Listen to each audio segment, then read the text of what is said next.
I don't like identifying myself with any particular ideology, but I think it would be fair to describe me as both an anti-statist and a pro-nationalist, at least in a broad sense. And I've spoken with a few people who have a hard time understanding how it's possible to be both. They believe there's a contradiction. I think this is probably because they associate nationalism with Hitler and the Nazi Party. And I think this association is the result of decades of propaganda and brainwashing. When I talk about nationalism, I'm obviously not talking about Hitler and the National Socialist Party. Just like when I talk about anarchy, I'm not talking about rioting, looting, and mob violence in the streets. In fact, I mean pretty much the complete opposite of all of these deliberate distortions and misrepresentations. Properly understood, the sort of anti-statism and pro-nationalism I promote harmonize perfectly. When I say I'm in favor of anarchy, I mean I'm for a voluntary society. I mean that I believe in the non-aggression principle, and that I advocate systems of social organization based on voluntary association and voluntary exchange, not on force, coercion, and state theft or violence. Nationalism naturally flows from the principle of voluntary association. I'll explain why, but first I may need to explain to some people that a nation, a country, and a state are not the same thing. A nation is a group of people with a shared identity. That shared identity will usually be based on a common language, culture, heritage, and racial identity. A country is the geographic region that they occupy and inhabit, and a state is a government body which holds a monopoly on the use of force within a geographic region. These are important distinctions. You might have more than one nation inhabiting the same country. This is certain to cause conflict. Just because two or more nations inhabit the same country does not mean they are one nation. It just means that they will be in competition with one another for control of that territory. Likewise, being ruled by the same state does not make different nations who occupy the same country one nation. It only means that they will try to compete with one another to control the state so that they can use state power to gain control of the country which that state rules over. This is the reality of the world that many people don't want to talk about. Again, these distinctions are necessary in order to make any sense whatsoever of geopolitics. It doesn't help that most people use language in a way that adds to the confusion. If someone says that America invaded Iraq, obviously they're referring to the American government. They're referring to an action carried out by the state. If someone says that America elected Donald Trump, they mean the American people elected Donald Trump. They're referring to an action carried out by the nation.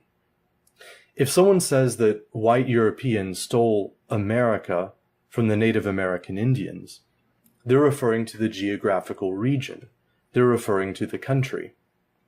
So the word America is sometimes used to refer to the state, other times to the nation, and other times to the country. But it's important to recognize that the word means something different depending on how it's used. Failing to recognize this can lead to confusion.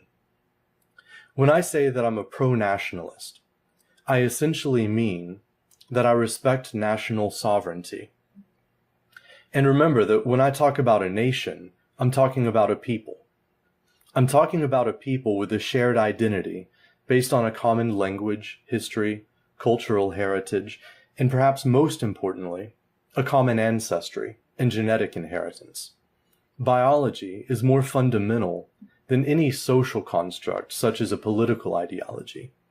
A nation, I believe, has a right to establish a homeland for itself and to defend itself against foreign invasion and conquest in order to preserve its people and its unique cultural and biological heritage.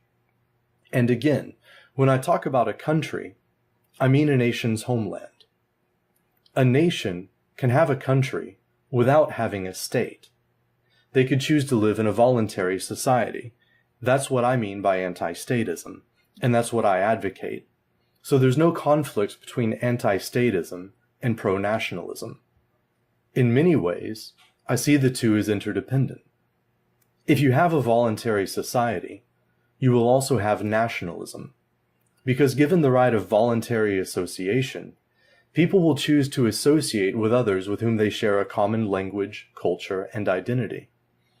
Some people might argue that biological race shouldn't be the basis on which people self-segregate. I'm not necessarily arguing that it should be. And if people want to form a nation based on their Myers-Briggs personality type or something else, I wouldn't try to stop them. I'm being descriptive, not prescriptive. Looking across the globe, we see that biological race is one of the major components of social cohesion. Aside from white European countries, whose states, whose governments, have adopted policies specifically directed toward disrupting the racial homogeneity within these countries, virtually every country is racially homogeneous. The Japanese country, for example, is the homeland of the Japanese people. And the Japanese state is made up of Japanese people. The same can be said of virtually any country. And I think if you point to a country where this isn't the case, you'll find deep divisions and conflicts along racial lines. Diversity is not a strength. Increasing the diversity of a country is only a strength for those who wish to divide and conquer that country. Unity is strength.